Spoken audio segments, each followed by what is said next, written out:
Hello, good evening, and welcome, or good evening, whoever you want to say it. Welcome back to Gooner Gathering.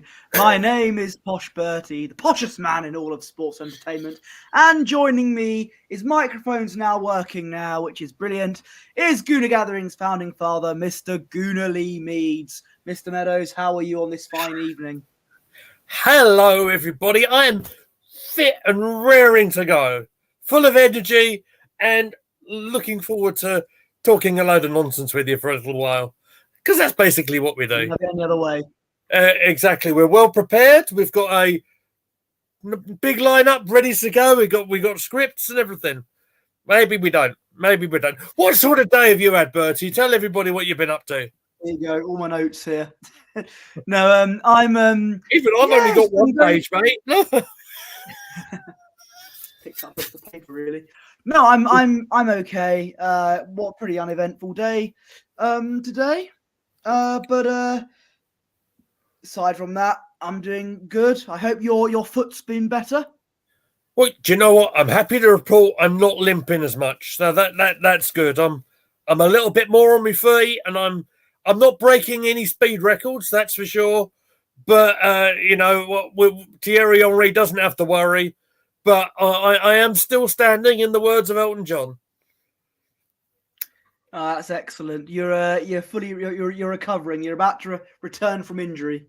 Absolutely, I could be on the bench for Brighton,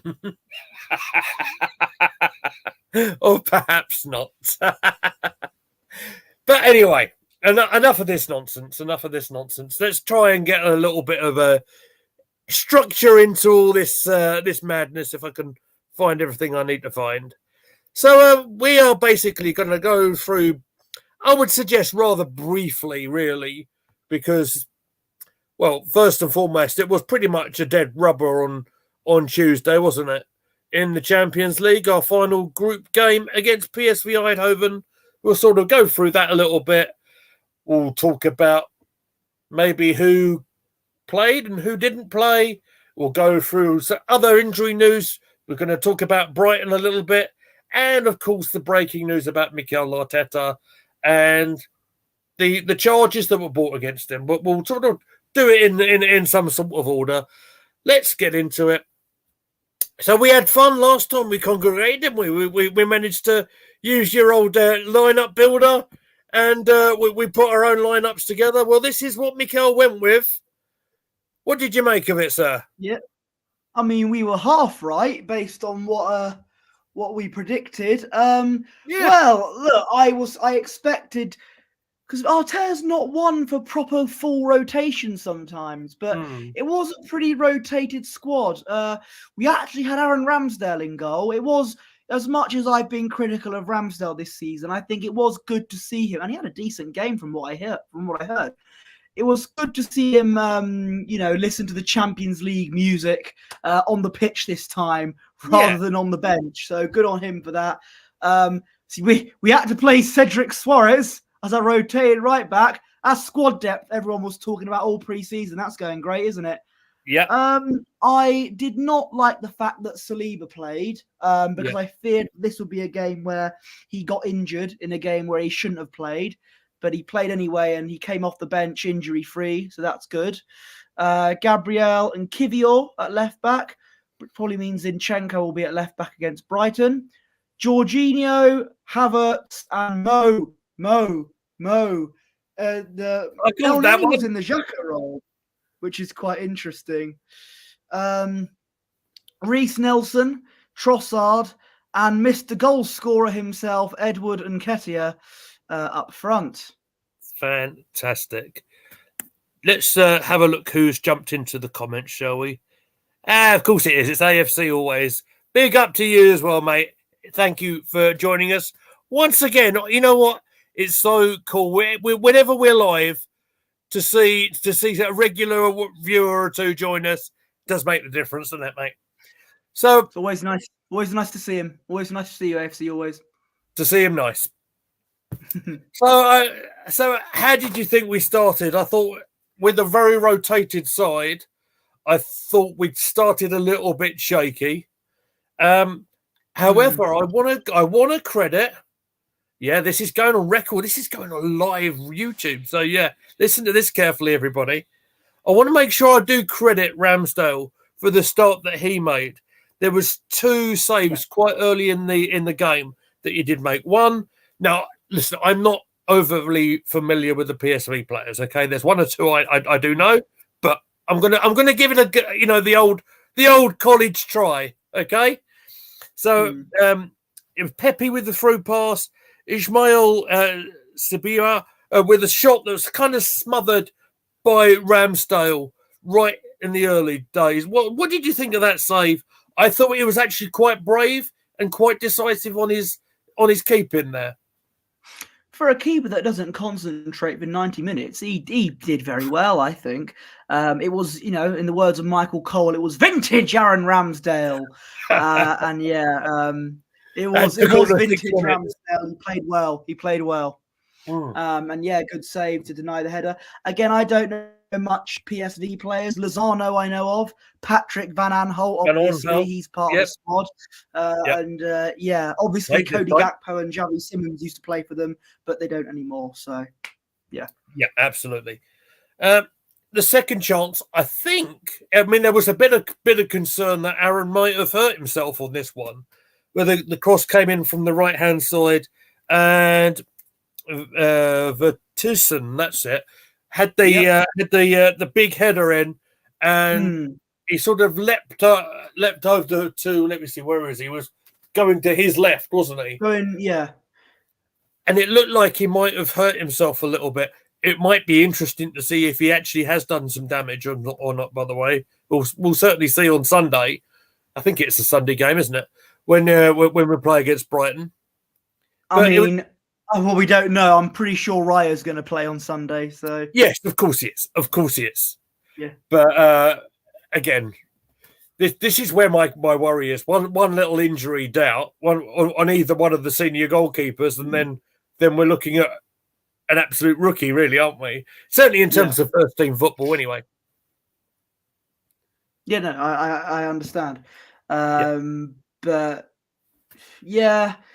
I don't think he seemed all right. I don't think he would have gone off if he was genuinely injured. But from what I saw, I'll be honest, I haven't watched the full game. I was at the office Christmas party at the same time, so I didn't see the full game. How many beers were you having? 3, actually. 3 ciders. Oh, I knew you were going to. Yeah. 1 beer, 2 beers. I will say I kind of ruined the game of pin the tail on the reindeer because I almost stabbed the bit of paper rather than just putting it there. So there you go. I almost ruined the entire party. There we are. So if you want to see Bertie play pin the tail on the reindeer live on stream during Christmas week, we could do that on Twitch if you like, everyone. Twitch.tv/Gooner Gathering. I'm always there with the link. There we go. Subscribe, follow us on Twitch. Yeah, we might do some stuff on Twitch over Christmas. Maybe we'll have to wait. Do you know what? I think we probably should just have a little bit of a laugh about it. I've spoken to Fran about having a sing song as well. I think we should. Well, you can do that. I won't be there for that. You can moderate it. You could be there as the host. I can be the Simon Cowell and just see which one. Yeah, why not? Why not? You could judge us at the end. Oh boy. What do you think, chat? Is that a no from you? Anyway, shall we get back to football? Shall we talk about the football a bit more? Yes. All right then. Let's talk about the big emotional return, almost as emotional as seeing CM Punk in a WWE ring. It was Big Mo out in the midfield, and he had our best effort of the first half before the goal, of course. El Neni, no stranger to hitting goals in the Champions League, by the way.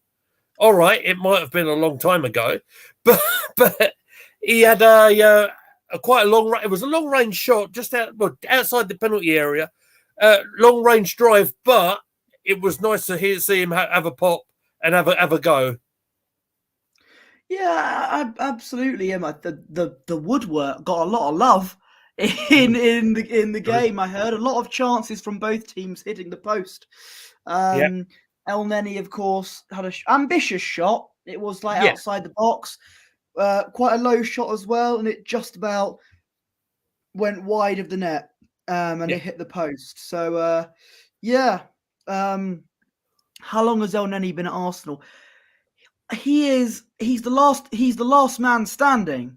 Another wrestling reference there. Last man standing in the Wenger years. Certainly 8 years. It was him and Xhaka, but Xhaka's not there anymore. He joined in like 2016, so it is coming up to his 8th year at the club. So he's a seasoned vet. You know what? Fair play to him as well. He's been one of them players. Some people might ridicule him for this, all right, and I understand that point. But he's been one of those who have appeared to, be happy to know. Well, I'll do another wrestling reference just for the hell of it. He knows his role, right? He's been a solid pro at the club. I'm gonna load it up here. When did he actually sign? See if I can find it. There you go. I think January 2016. I think made his debut January 2016 against Burnley in the FA Cup. Goodness gracious me! But yeah, he's one that's always been there. He might never have been spectacular, apart from perhaps the goal he scored famously in the Champions League. Was it Galatasaray? Might have been, but maybe infamously known as El Sideways, perhaps. But should have never given him a 1-year extension. Do you know why they gave him the extension? There's two. I think it's twofold. I think it was because slightly away from the playing side of it. I think he's been coaching quite a bit, and he's been helping out Jack Wilshere and the likes in the youth academy. I understand the point of view of giving the contract out and everything, and what you're saying, and it's money going out and everything. But it was also, the fact that it's also a human being who's actually injured, and he, wouldn't have been very nice to leave him without money coming in. If you understand what I mean, I think it was the right thing to do, and to be, he gave us about 60 odd minutes on Tuesday. Fair play to him. From a guy that's not really had any game time for it seems like forever. I know he might have played a couple of minutes against the Blades maybe a month or two ago when he got an assist. Playing the Carabao Cup, I think, against Brentford, didn't he? Okay, for a bit of time in the second half, but but I'll be honest, he's there to make up the numbers, isn't he? Because he's not going to get any. I mean, it's games like PSV where it's completely meaningless and it's basically a football house show where he can play. I get the point of view. I really do. But he's always been one that has been there, and he's never moaned, as far as I've heard. Sometimes, never had moaned. Thank you. You caught it. Well done. Well done. But it was like he's never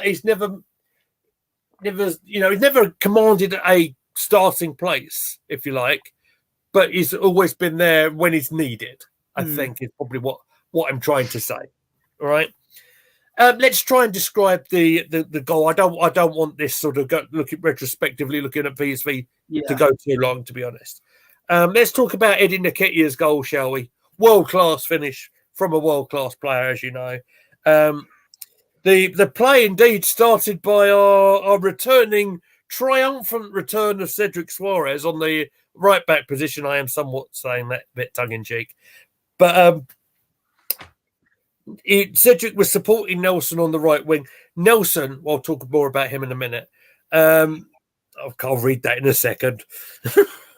Nelson put the cross in. I thought the way Nketiah took the touch and the finish, it was what he's all about, the instinctive actions in front of goal. I'm just going to address a comment made from Posh Bertie here saying, I hear we're going to replace Mo in January with Mabel El Neni. Well, I've heard a lot about him. Some people say that he's a king and that he might be he's a man on a mission. So you took the line out from me. You took the line away. Doubt him. Good on you. All right. Football talk. Right. Yes. The goal, please, sir. What did you make of it? Listen, I know you're not Nketiah's biggest fan, and I also know this is the first time I think he's scored since the hat trick against, was it Forest, wasn't it? Sheffield United. Sheffield United, sorry. Yes, you're right. Sheffield United, thank you.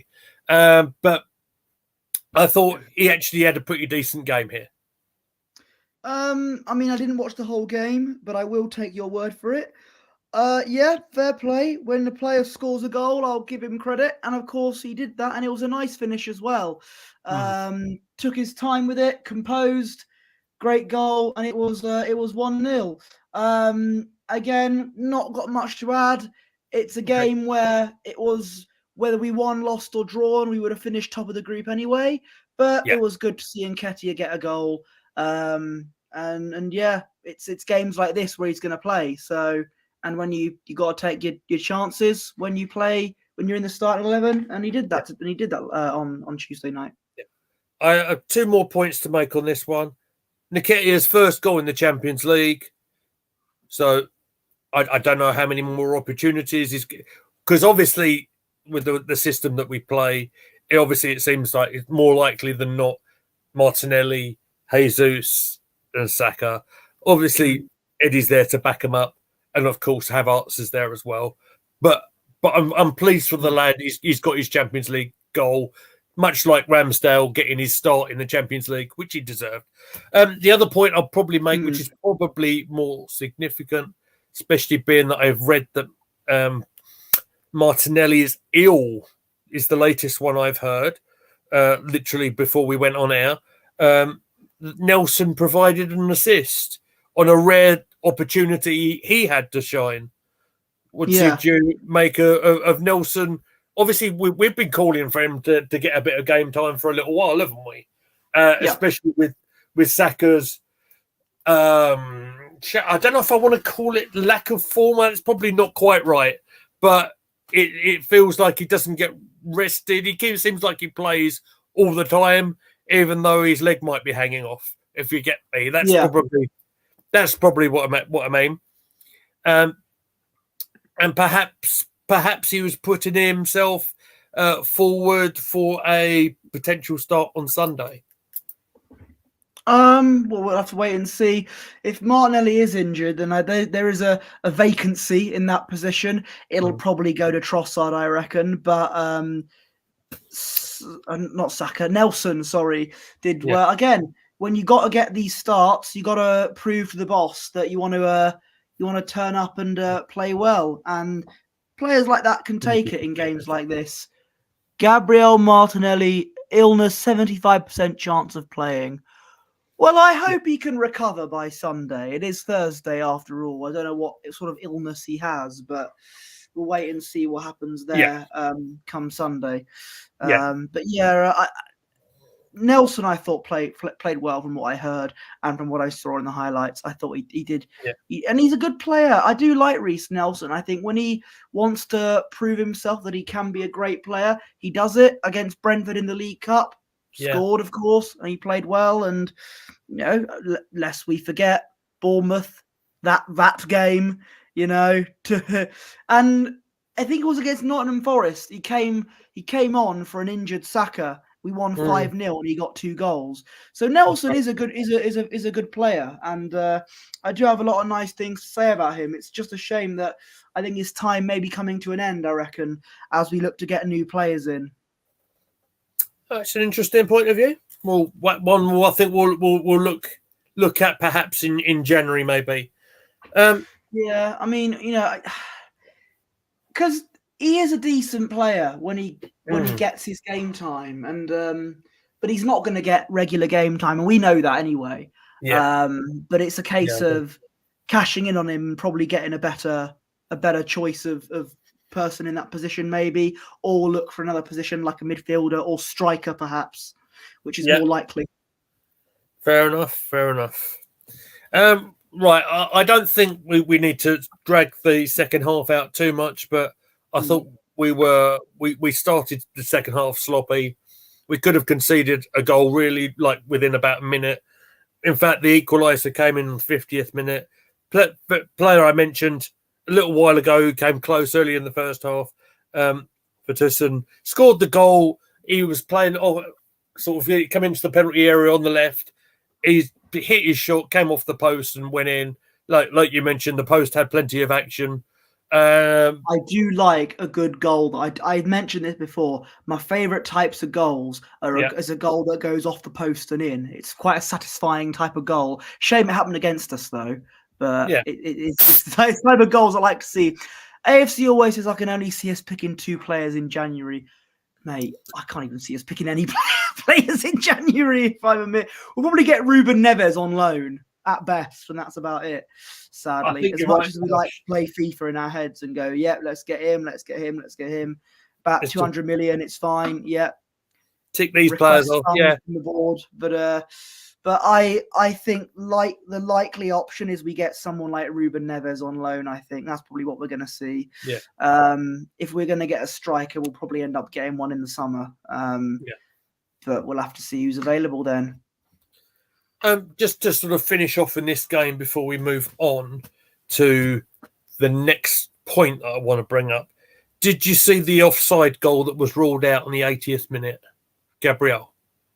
Yes, I did. What did you make of that one? Was he clearly offside? Do you think? I know we don't want to get into this. Quick decision, but look, it's one of those where I'm just going to say it again. It doesn't matter what the scoreline was going to be. We were going to finish top of the group regardless, and we were already through to the last 16. It would have been nice, of course, to if we don't get Tony and Jerry. I honestly, this could be another Newcastle will go further than us in the Champions League prediction from me. But if we're not careful, I can see Tony going to Tottenham in January.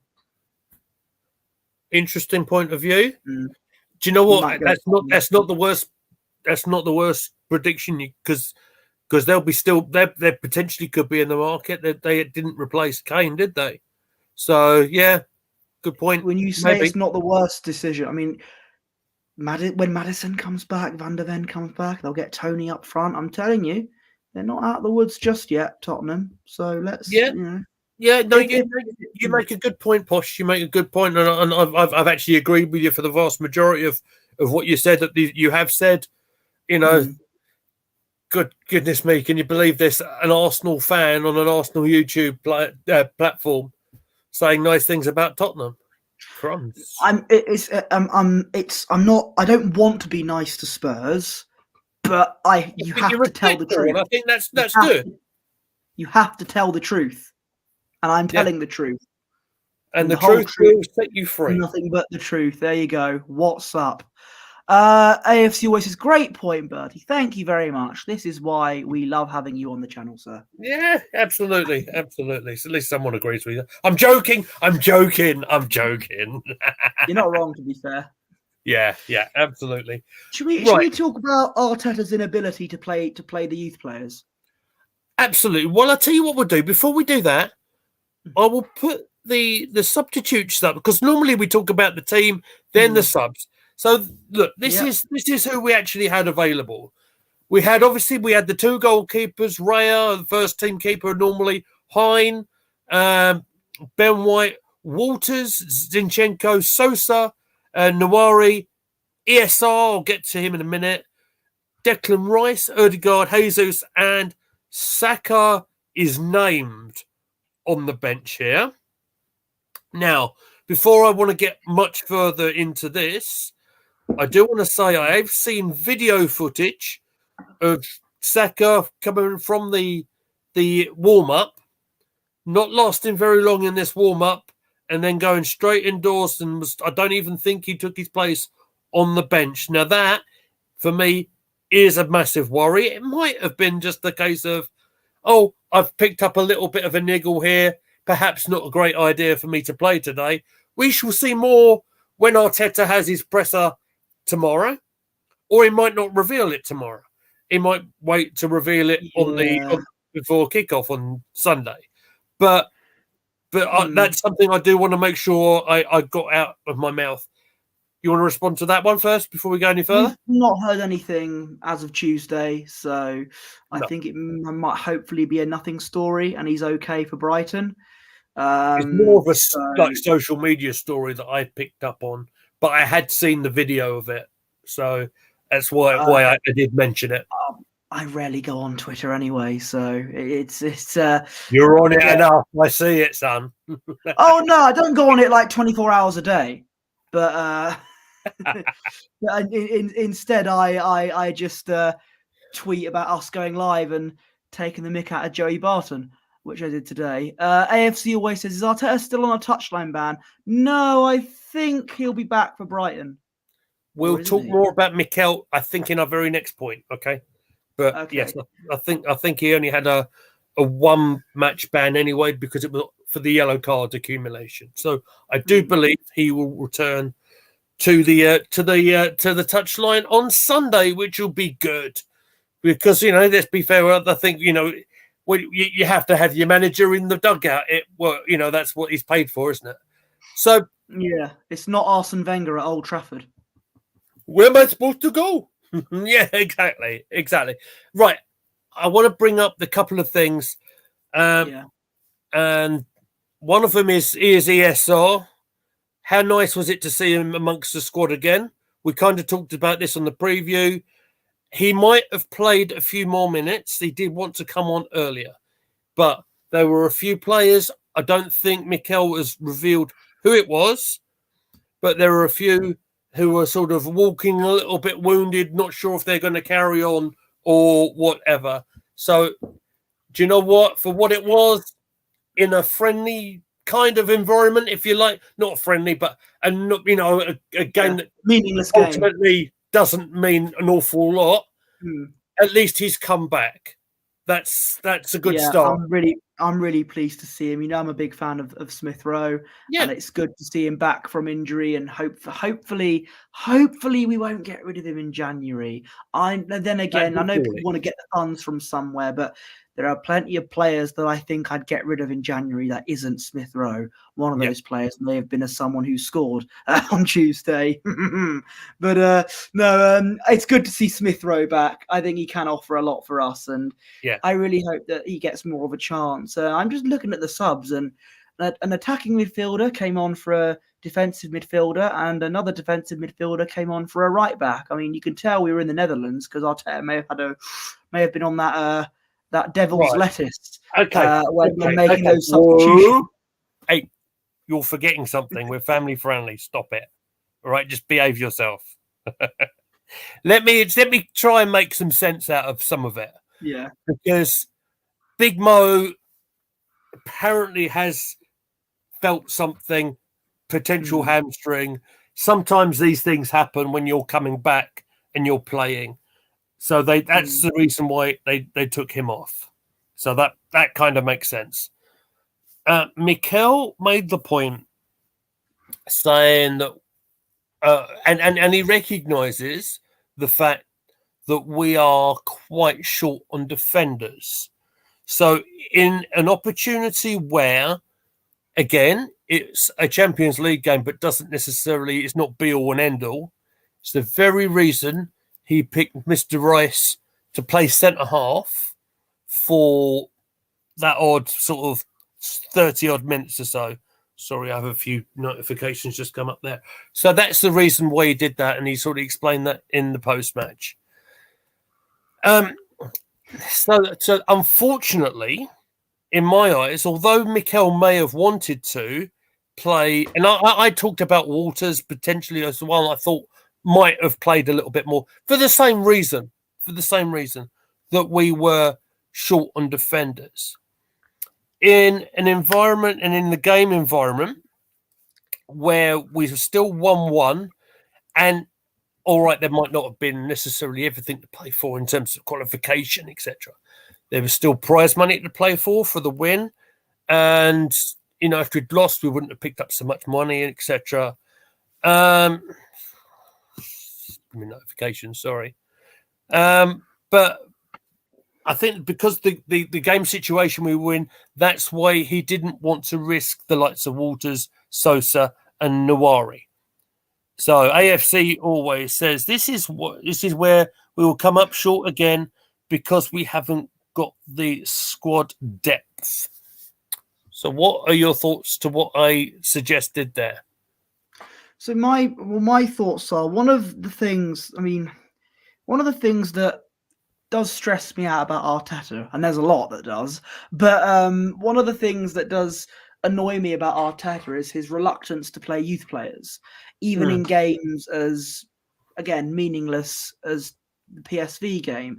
Even, I know that you could say the Lons game, oh yeah, okay, we were winning, but we can't have them playing in a game that means something. In a game where, like I said, win, lose or draw, we've qualified and we'll be top of the group. You might as well at least have players like Wanyeri, Walters come off the bench, get that, Champions League experience. It'd be so great for them. And he doesn't do that. He just doesn't. The only time I've seen him play like youth players was Sago Jr. against Brentford. It will be nice. I just wish that, because they're going to probably never get an opportunity like that for the rest of the season, I don't think. This would have been probably the only time to see them play this season, maybe, which is a shame. And it makes you think, because if Arteta, in a world where Arteta would have taken over from Wenger in 2018, Bukayo Saka probably would have never played for us. That's my feeling, really. And again, it was Unai Emery that gave him that opportunity. And I just think if Arteta took over in 2018, the star boy Saka would not. I mean, obviously he would exist. He'd still be around in the world, but he wouldn't be the great Arsenal player we know today. He'd probably end up playing for like Wycombe Wanderers or something. If Arteta was the manager in 2018. I'll address that in a minute, because I haven't seen that comment about Villa. I didn't know about that. But the comment he said that I don't think it was Arteta who said that. I think it was a certain prominent figure in a certain major Arsenal YouTube channel that said that. I think it was Mr. Lyle who said that. Was it was really? Something along the lines of what he said there. Yeah, that sounds a bit more like it. Or something. I don't know. Arteta blames everyone else instead of blaming himself. I'm not blaming like Arteta on the result, because the result didn't mean anything. I just don't like the fact that he's got reluctancy to use youth players in a game like that. It was Arteta. I didn't hear that, but I'll take your word for it. Oh, it's an excuse that Jurgen Klopp would make in his early days at Liverpool. I remember when he used to say, it will snow on the pitch. The pitch was wet. The pitch was dry. He better not go into that category where he just makes up silly excuses about the weather. No, I don't think that's his. I don't think so. Anyway. But I mean, how would you feel? Is that then? So just say, oh, we go and lose the game. Had we gone and lost the game heavily, then you'll be all calling for Mikel's head, wouldn't you? Oh, look, he's thrown the kids in and they're not ready for it, and this one got beaten on the far post there, and all this.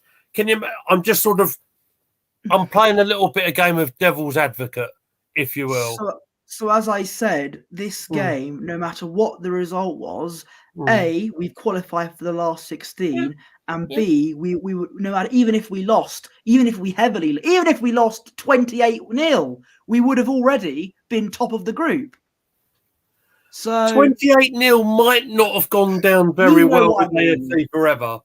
Sorry, always sorry. I know, but you know what I mean. You know what I mean. Yeah. Even if we lost, we've qualified. We were top of the group. I've said it was a glorified friendly. It just would have been a nice thing. Maybe for the last 10 minutes, get someone like Walt. Maybe not Wanyeri. He's still like 16, maybe. But someone like Walters. They're not going to play games. If they're not going to play in games like this, when else are they going to do it?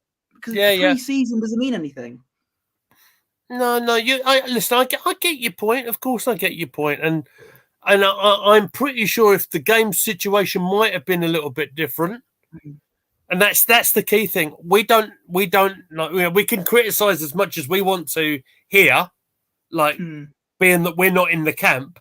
We don't know exactly the in-game what was going on. It might be a little bit more clear when we're talking about who's available for Sunday, perhaps. But that is just my view. And Portia, listen, I get your view, and I love seeing the academy players come up. It's something that I've seen before with the likes of it's Arsenal heritage, isn't it? It's Arsenal heritage. Yeah, no, you're right, because the likes of Starboy very much reminds me of Rocky, and when you see the players like, I don't know, out the top of my head, I can think of Anelka, and I can think of Fabregas and Wilshere, and you know, I'm sure there's other ones. You could talk about Tony Adams and Martin Keown, and from years gone by, right? Chesney. Yeah, exactly. Yeah, no, great point. Yeah, for a homegrown goalkeeper. Yes, I mean that's the point that Matt was brought up when he joined us, wasn't it? That we haven't had a English or a homegrown goalkeeper in our side. Chesney's Polish, but he came from the academy. Yeah, he was homegrown, as in he learned the game here. And Elka was unbelievable for us. Yes, he was. For the as much as he did have a little bit of a sulk, I should say, not a soak. That's what I could do with it right now. But it's been a long day, mate. All right. But Anelka had an amazing pace. He had amazing finishing qualities for someone for as young as he was. For that short spell that he was, I don't think Mr. Bertie would have seen much of an Anelka play at all, to be honest. Oh, I saw him play for Chelsea, and he was decent there. Goodness me, it makes me feel older even thinking about. I can't even picture him at Chelsea. To be fair, I can just picture him, taking over the Ian Wright position. That's what I remember. He played for West Brom for a couple of times and got told off for doing a controversial celebration. That's all I remember. True as well. We don't need to get there. What I do know about the fee for Anelka, which was unbelievable at the time, right? Yeah, I did. So I did see him play in my lifetime at Chelsea as well. So yeah. If I remember, we played. You'll like this quote. I've been watching too much OSW Review, old school wrestling podcast, right? We paid a pittance for Anelka from PSG back in day, about £500,000, right? And when we eventually sold him, I think it was something like that. I think it was something like £22 million, which ended up paying for a bit of the stadium and the academy as they built it up to Hale End as it is now. So, do you know what? Anelka, he wasn't there for very long, but made a mark, certainly in the playing style as he did. And he's played some unbelievable games. I remember distinctly the Newcastle Cup final when he scored. I might get the year wrong. Jez pulled me up on it a few weeks ago. But I think the Newcastle one was 97. If I'll have a look for you. Arsenal, Newcastle. Which cup was that? FA Cup? League FA Cup final, yeah. There we go, 97, 98 season. Yeah, I think okay. Yeah, AFC always said 98. Good, I remembered it well. Yes, so that was a good time. And he had an unbelievable presence about him, and I can't help but feel we could have seen more from him. But that's for another story for another day. We've gone way off where we're supposed to be right now. Yeah, didn't think Nicholas Anelka would come up in the conversation, but there you go. That's what happens when you're on our channel. You never know what. You know what? That's what I love about it, because we're unscripted. You guys all know. Maybe Muggins here does do some of the old, the legwork. Normally, I haven't been home very long tonight, ladies and gentlemen. And if you know anything about my house, I'll be absolutely honest with you guys. Look, my daughter's not very well at the moment. She's gone down with chicken pox. It's been absolute carnage around here, right? This week or so. Hence the big old bags under my eyes.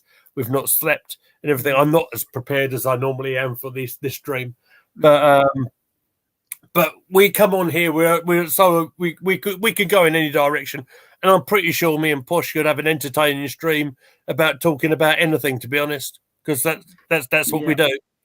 And AFC always says we beat Newcastle 2-0. That might be a good Twitch watch along. Do you know what? I think that's an excellent shout. I think we should definitely do that. I remember that quite well, actually. I certainly remember one goal. I'll have to really put my thinking cap on the first one. But anyway, right, where do we need to go now, Posh? Where do we need to go? I know where we need to go. We talked about the lack of youth players. Yes, we did. I think that would probably be it for the PSV game. Would you like to talk about the news surrounding Arteta, or have you got another point?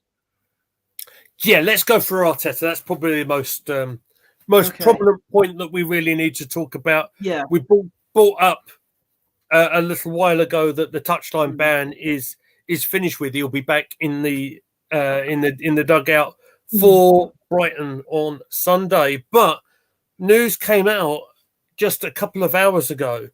I'm going to want to make sure I get the phrasing absolutely correct. So just bear with me as I try and find it on the Arsenal page. But basically, what I understand is there's no further action to be taken against Mikel Arteta following what went on at Newcastle. Let's have a quick read. I'm going to read directly from Arsenal.com or the app right now.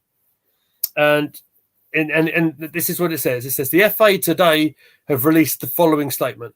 An independent regulatory commission has found the charge against Mikel Arteta for an alleged breach of FA Rule E3.1 to be not proven. The manager was charged following various comments in the media interviews after Arsenal's Premier League game against Newcastle United on Saturday, the 4th of November. It was alleged that his comments constituted misconduct and they were insulting towards match officials and or detrimental to the game and or brought the game into disrepute. Well, that I would suggest from a lot of us would be somewhat unexpected, because I rather thought, and we haven't really talked about this, Posh, so I'd be interested to know what you think. But I really thought they were going to throw try and throw the book at Mikel Arteta, and potentially bear in mind our opponents not too far down the line are now the current league leaders, Liverpool. I had a real worry that Mikel wouldn't be in the touchline or available for that matchup. So no further action. What do you think? Yeah, I was surprised at that, because even though it's always a bit childish of me to make all these conspiracies going, they're out to get us and things. It does seem a bit like that sometimes. But yeah, he's innocent. He was found not guilty, which is surprising, actually, because I thought him going, it's a disgrace, it's an embarrassment in the press conference. He laid the smackdown on a lot of on the PGMOL a lot, didn't he? He did, and he went rogue. He did a pipe bomb, and I thought he'd be punished for that. What fine did Arteta receive? Did he get fined? How much did he get? I have not got the details on a potential fine, but I think he was unproven. I thought he was found. He's innocent. Unproven, so there's no further action is what I got, which I think is an incredible result for Mikel, actually. But let's sort of... I didn't expect it. No, exactly. But what I will say is there's a few things that have really stood out for me in the brief time that I've had to look at some of the details. One of which is from Joe Willock, actually, former Arsenal midfield player, who put in his statement that he believed that the ball, and you know the incident we're talking about, the goal, when the ball, he thought the ball did go out of play from where he was. I want to re-see that when I have a chance to, if I want to bring it up again. I don't know if I do, to be honest. But where he was in relation to the pitch. So that was talked about. It was also suggested, if I can find, I'd made a a particular note about this. So the FA, it appears, tried to argue that Mikel Arteta was more worthy of getting a punishment through his comments after everything that happened, because he was more worthy of punishment than any other managers because of his high profile and his position. Right, he's Arsenal manager, therefore he's right in the position. That argument was rejected by the independent commission, and quite rightly, because I think when you're a manager in professional football manager, you need to be all treated the same. That's what I think. Yeah. I mean, there's no reason for, just say Chris Wilder said something one day, or the Brighton manager who made a comment, which I think he got away with a warning for, saying about Gary O'Neill made a comment recently, or didn't he? Saying, "I'm beginning to lose faith with VAR." He did. You don't see the fuss made on any other part, managers. Really, we've not seen it, and it rather feels that Mikel was tried to be singled out. It might also put to bed some conspiracy theories amongst us about, they're all trying to get us, because look, if an independent commission has come in, and the document itself on this report is huge, by the way, is about 40 odd pages or something. So they've done a thorough investigation on it. If they wanted to, or if they had the power to, they probably would have tried to do it.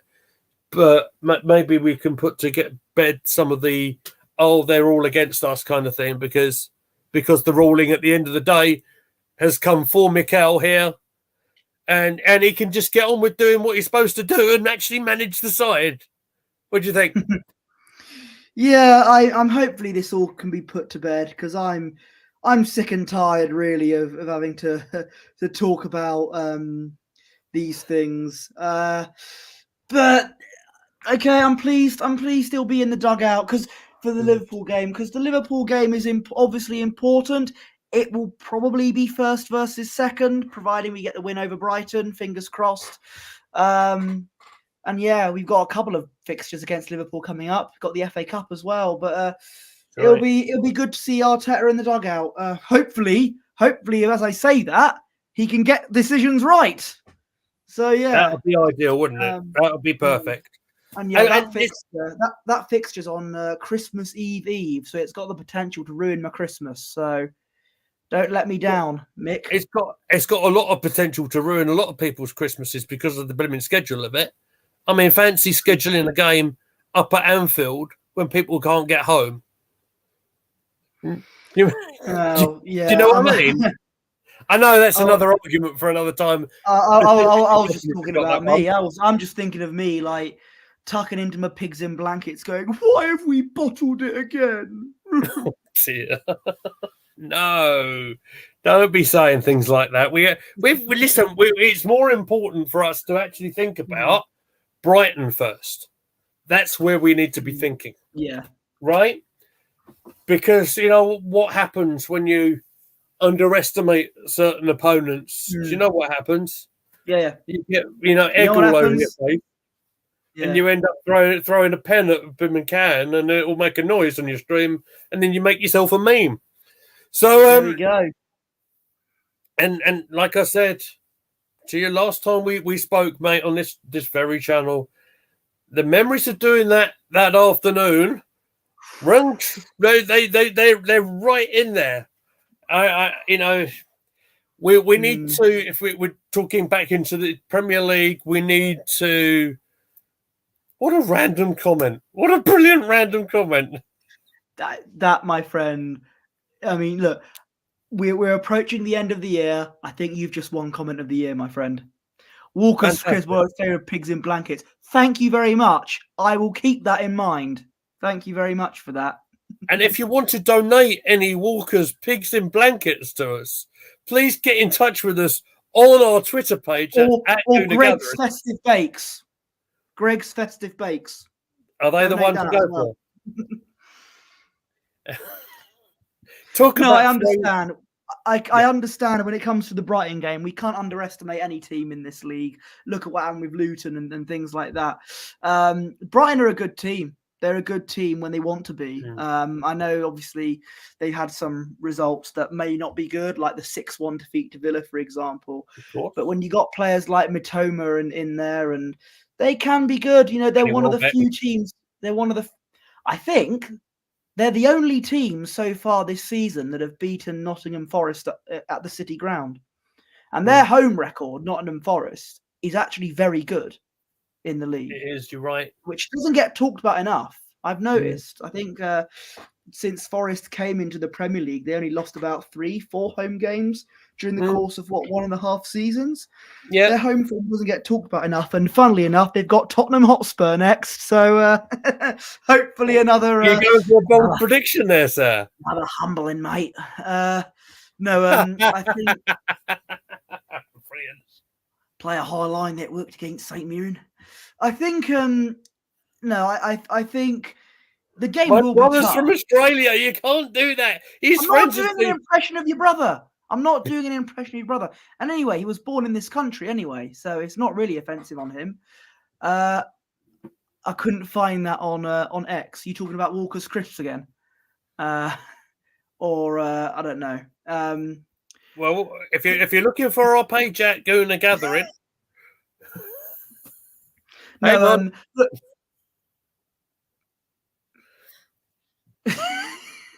There it is. I think. The donation. It's in the community page. It's on. It's actually the pinned tweet, isn't it? It's the pinned tweet. Yeah. Doesn't matter, mate. If you want to, you're great. If not, don't worry. But shall we get where we were talking? You were kind of saying a bold prediction for Spurs against Forest briefly. I didn't say that Forest were going to win. I'm just saying their home record was quite good. But I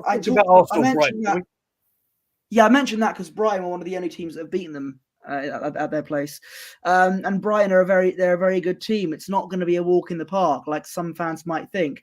It's like, all right, we'll get that home game out of the way, then we'll focus on Liverpool. Brighton are good. Brighton can cause problems, you know.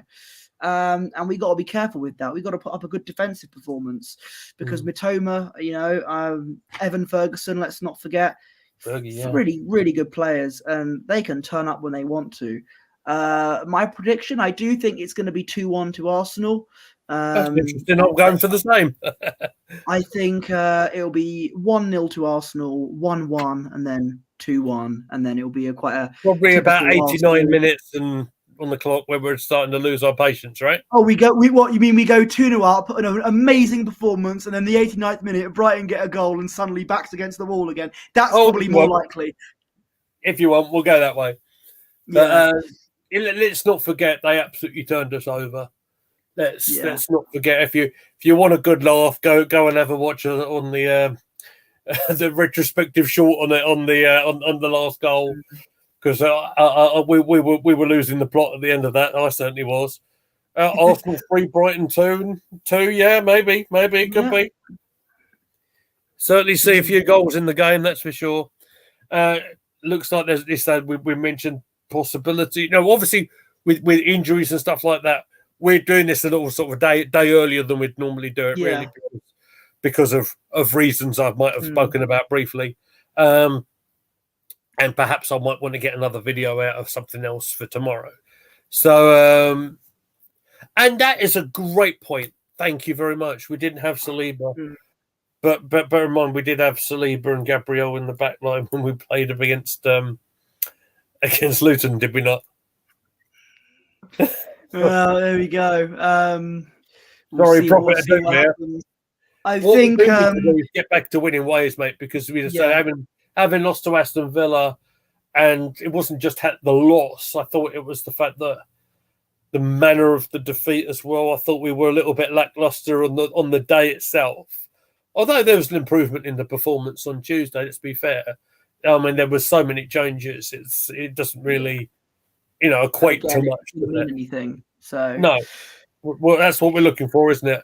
Massive improvement on the 90-minute performance, and getting back to winning ways, and then see where it leaves us with Liverpool. I just want to double check who they're playing, because I'm not sure. Liverpool are at home to Man United on Sunday. Of course they are. I'll have to keep a second eye on that, because we've got my dad's side of the family coming all the way from Bristol to here at my house on Sunday. So I'll be not paying.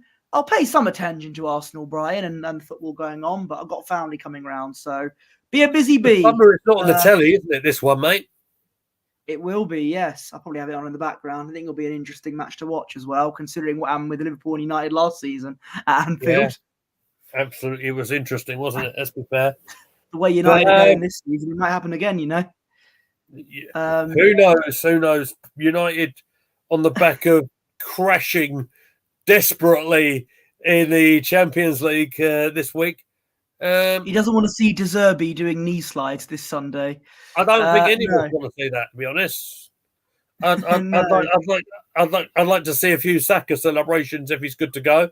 Absolutely, I'd like to see goal machine Kai Havertz get a goal as well if he plays or comes off the bench. Wouldn't put it past him. The guy's in good form.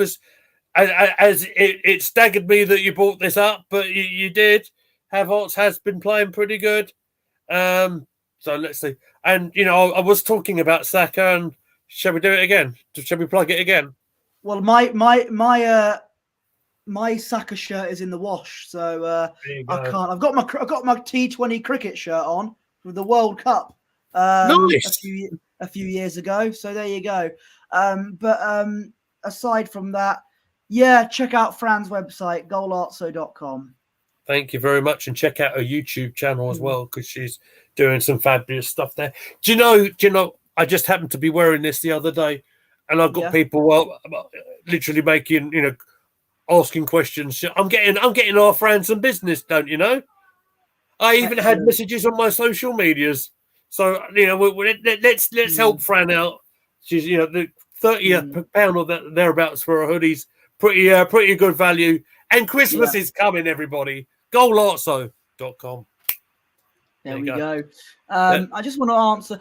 There's a question that AFC always asked us that I promised him I'd answer in the video, which I'll do. But first of all, he says Graham Potter is one of the candidates to replace Ten Hag. Good heavens above. Wow. Jeez. If that happens, we better get a win at Old Trafford. Well, that's all I'm going to say there. We lose. Let's not disrespect Mr. Potter and his time over at Brighton. It was good. Brighton, strangely enough. Yeah.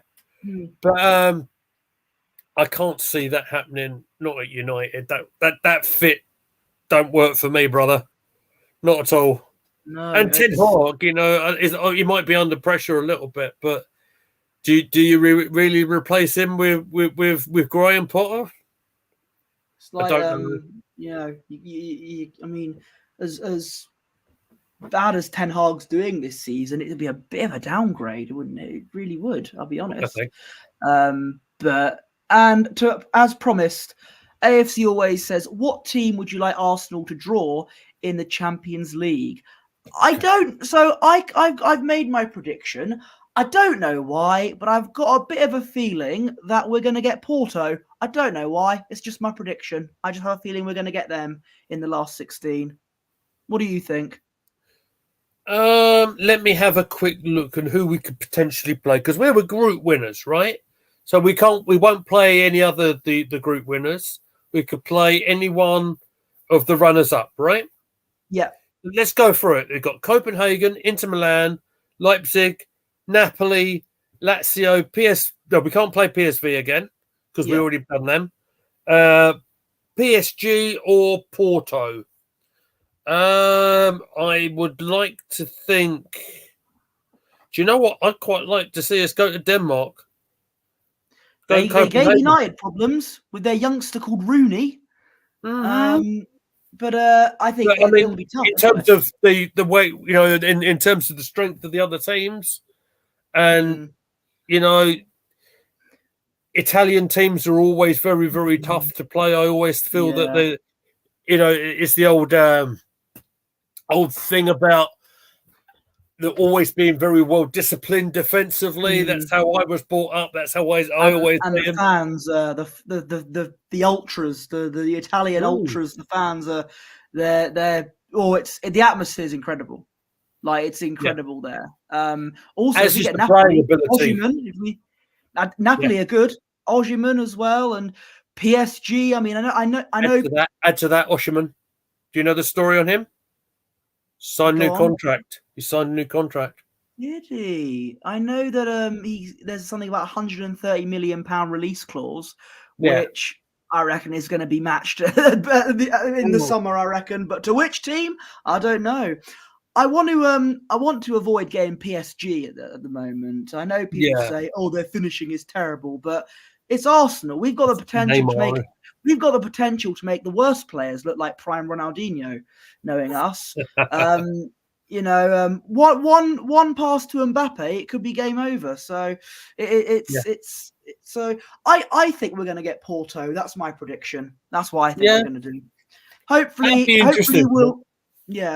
Hopefully we'll do a lot better against the Portuguese team like we did last season in the Europa League.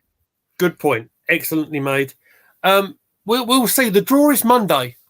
So you might want to, AFC always. That might be one for the DMs, my friend. Do you know what? I'm quite happy to talk about it a little bit, perhaps.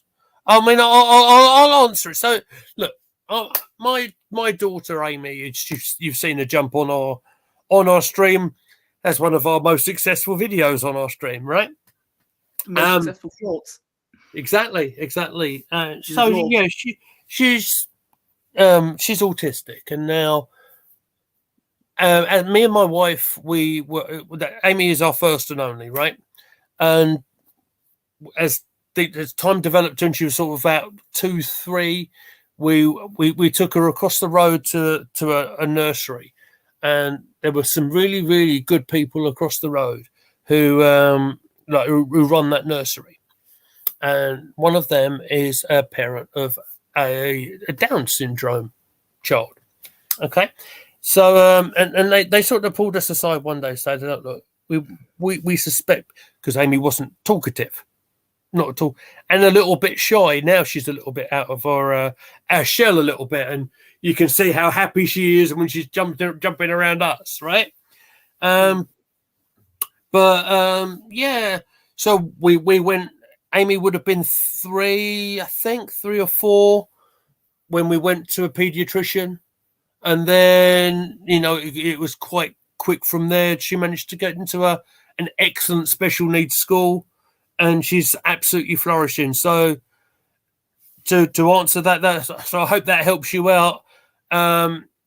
Sometimes I know people as well who've have been waiting like 18, 19 years for a diagnosis or something like that. So look, I want to send best wishes to you and your family for everything you're going through. Listen, it's tough. I can say to you it's tough, but it's also very, very rewarding for when you're hitting them little goals as you go across. And like Amy will come to me sometimes and ask for a certain thing or something like that. It's like that's a big celebration because she's hit a big target. I had a glowing report from her teacher on the phone the other day. So look, I hope that kind of helps. That if you have any other questions, look, you know where to find me at Goonally Meads on X. Listen, I'm more than happy to exchange a phone number with you. We'll have a chat if you want. Absolutely, we'll do that. No problems. All right. So there you go. I hope that helps you. And yeah, absolutely no problem at all, mate. So there we go. I've given my my little speech there. And I think with all that being said, ladies and gentlemen, I think we've reached the point now where tiredness is taking over. Did you want to cover the ladies' North London derby? Which is exactly what I'm going to talk about tomorrow. Okay. All right then. Was what I want to do. So because what I'm going to do tomorrow, I'll probably do a pre-record video I'll talk about the result in the Conti Cup that happened yesterday. I also will talk about the upcoming game, and that's another North London derby coming up this weekend in the WSL. Really, really thrilling game. And if you haven't seen the highlights of it, make sure you see it. They're available on YouTube. Make sure you find them and watch it. I will talk about that tomorrow, as long as I've got some energy and I can do that. But I will try and get that video out for us tomorrow. And you'll find when it goes out, I will put the links on our social medias, Bertie. So whilst I'm talking about social medias, let's wrap this stream up, sir. Where can they all find you on X, please, mate? You can follow me on Twitter, where I mainly rant about Arsenal, at Posh Bertie. My Instagram is at Bertie Wanless. Thank you very much indeed. So, as I previously mentioned, you can find me on Twitter at GoonLilyMeads. If you have any other questions about autism and everything else that we deal with, look, I will happily answer them on the DMs. They're open for all of you. So, ask away, no worries. You can find all of us. You can find us all on the channel at Gooner Gathering on X. Find us on the what's it called now? TikTok. Sorry, I had my brain just went. So find us on the TikTok channel where we find silly little videos of us modeling hoodies to "I'm too sexy for my shirt." So I thought that might make you Bertie laugh. I've really enjoyed our completely unprepared stream tonight, Bosh. It's been a real good one. I've got to say, I've enjoyed covering all the things we've covered. Is there anything else in the chat that I can't bring up at the moment? Yeah, AFC always talking about his son. Look, again, you want to talk about things like this, you can slide into Lee's DMs. I'm sure he'll be an open book when it comes to these things. Yeah, absolutely. So I just want to say, with all that being said, thank you very much for everyone who's watched our stream today. I hope you've enjoyed our brand of entertainment for an hour or so. Make sure you've hit that like button on the thing below us. Make sure you're subscribed to Gooner Gathering. And until next time, till tomorrow night perhaps, we shall see you next time. Thanks for watching, everyone. What a pittance.